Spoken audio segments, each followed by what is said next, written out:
Assalamualaikum warahmatullahi wabarakatuh. Di sini kami akan mempresentasikan hasil diskusi kami di mana untuk memenuhi mata kuliah perancangan jaringan irigasi.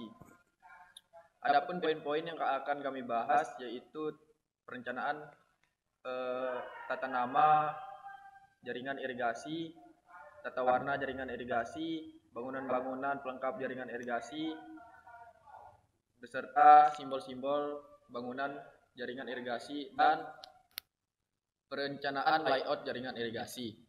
Pertama yang akan dibacakan oleh Saudara Andri Prianto. Untuk Saudara Andri Prianto dipersilakan. Irigasi adalah usaha penyediaan, pengaturan, dan pembuangan air irigasi untuk menunjang kegiatan pertanian yang sejenisnya meliputi irigasi air permukaan, irigasi rawa, irigasi bawah tanah, irigasi pompa atau air tanah, dan irigasi sprinkler. Daerah irigasi adalah kesatuan lahan yang mendapat air dari satu jaringan irigasi. Jaringan irigasi adalah saluran, bangunan dan bangunan pelengkapnya yang merupakan satu kesatuan yang diperlukan untuk penyediaan, pembagian, pemberian, dan penggunaan dan pembuangan air irigasi. Rawa adalah suatu daerah yang tergenang air sepanjang waktu atau sementara akibat drainase yang tidak berfungsi.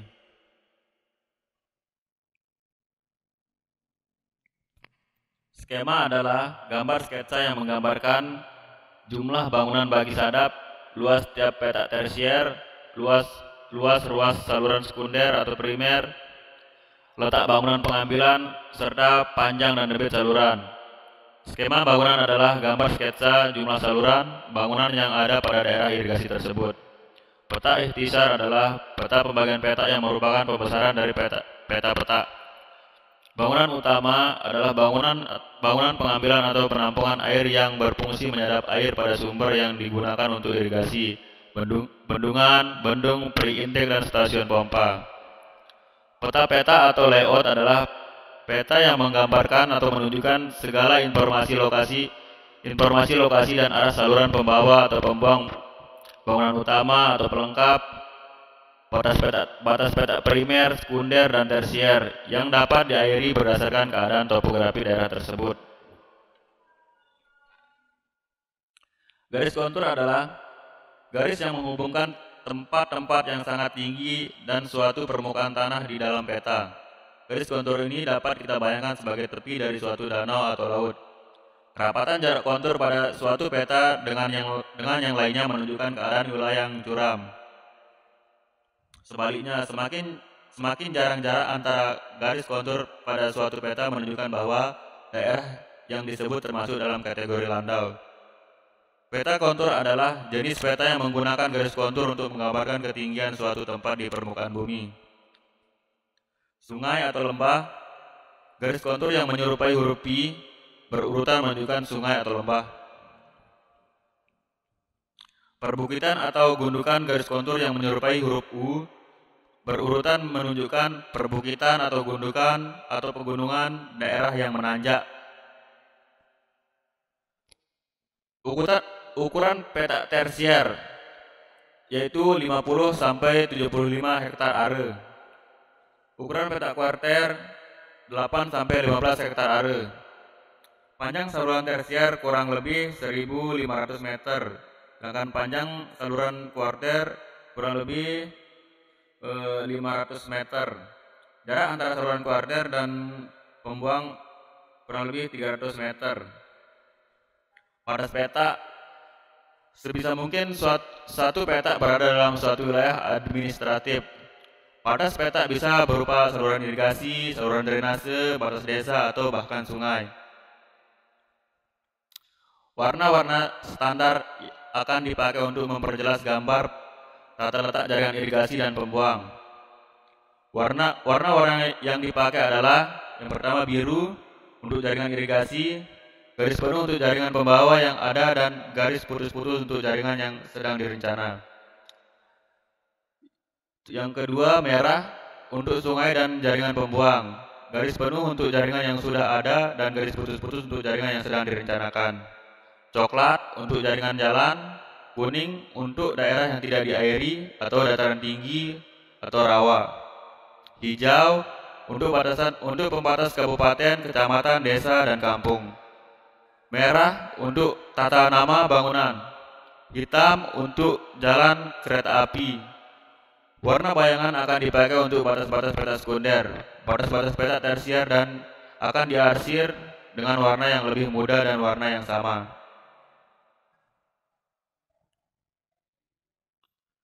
Saluran tata penggambaran.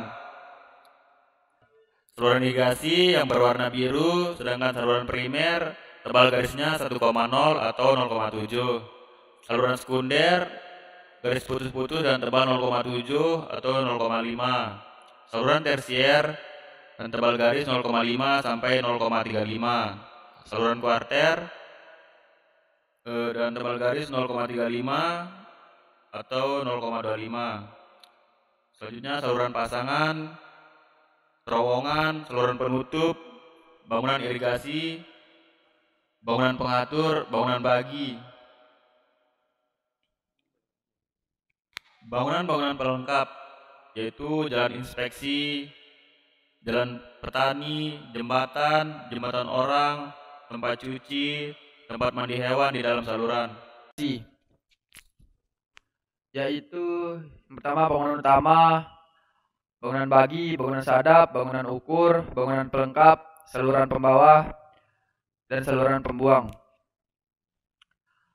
Yang pertama bangunan utama terdiri dari waduk, bendung, stasiun pompa, bangunan pengambilan bebas. Kedua, bangunan bagi. Bangunan pada saluran primer yang membagi air ke saluran sekunder atau dari saluran sekunder ke saluran tersier. Terdiri dari pintu pembagi dan bangunan ukur. Pintu dari besi atau kayu. Atur tinggi muka air dari balok kayu.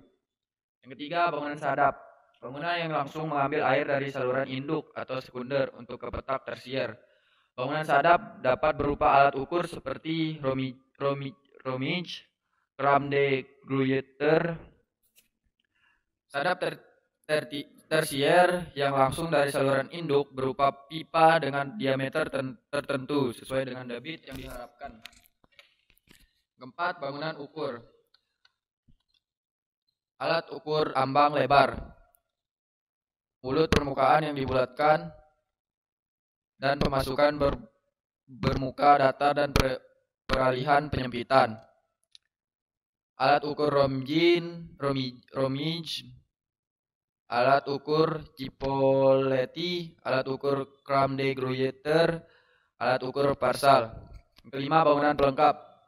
Terdiri dari bangunan terjun, sudut miring, bangunan pelimpah, talang, sipon, gorong-gorong, jembatan, tangga cuci, kubangan hewan, dan tanggul. Kelima, saluran pembuang. Terdiri dari saluran pembuang primer, saluran pembuang sekunder, saluran pembuang tersier, dan saluran pembuang kuarter. Baik, di sini kita akan coba merencanakan perletakan sawah baru dengan mengacu pada syarat yang telah ditentukan pada KP. Di sini terdapat peta kontur. Yang pertama, kita lihat letak elevasi tertinggi dan terendah pada peta kontur dengan melihat sebaran elevasinya dari peta topografi untuk mempermudah kita menentukan posisi elevasi sawah tertinggi dan jaringan saluran pembawanya. Selanjutnya, kita tentukan letak elevasi sawah tertinggi harus lebih rendah dari elevasi bangunan utama bendungnya. Misal, pada peta kelompok saya, kita ambil elevasi sawah tertingginya pada ketinggian 101, maka di atasnya merupakan wilayah yang tidak diairi, maka kita beri warna kuning. Kemudian, tentukan elevasi untuk letak as utama bangunan bendung dengan melihat elevasi tertinggi. Untuk meletakkan bangunan utama bendung ini, kita harus meletakkannya pada sungai atau aliran yang lurus. Selanjutnya, rencanakan perletakan sawah baru, petak tersier, petak kuarter, dan lain-lain. Ingat, untuk bentuk usahakan berbentuk bujur sangkar atau kotak. Jika sudah terdapat sawah existing seperti gambar di sini, maka rencanakan letak jaringan saluran pembawa, saluran primer, sekunder, sampai tersier agar menjangkau petak yang akan diairi. Kemudian, perencanaan trase saluran pembawa dan pembuang beserta bangunan-bangunan irigasi perlengkap dengan memberi warna biru untuk trase saluran dan warna merah untuk bangunan pelengkap.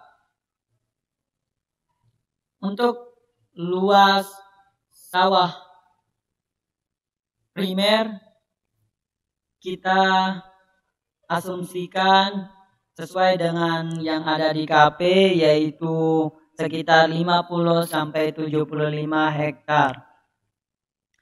Kemudian, rencanakan bangunan-bangunan pelengkap seperti gorong-gorong, jembatan, dan lain-lain jika kondisi wilayah membutuhkan. Misalnya di sini ada saluran yang memotong jalan, maka di bawahnya diperlukan gorong-gorong. Di sini bisa dilihat,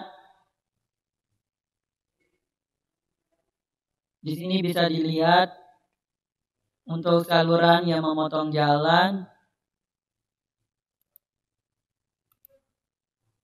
kita beri gorong-gorong. Selanjutnya, berikan arah aliran air pada petak-petak tersier untuk mempermudah pembaca memahami aluran pemberian airnya sampai nanti akan terbuang ke sungai. Di sini terdapat kebun kelapa, kita beri warna kuning karena dia tidak diairi. Lahan rawanya kita beri warna kuning. Untuk desanya kita beri warna hijau.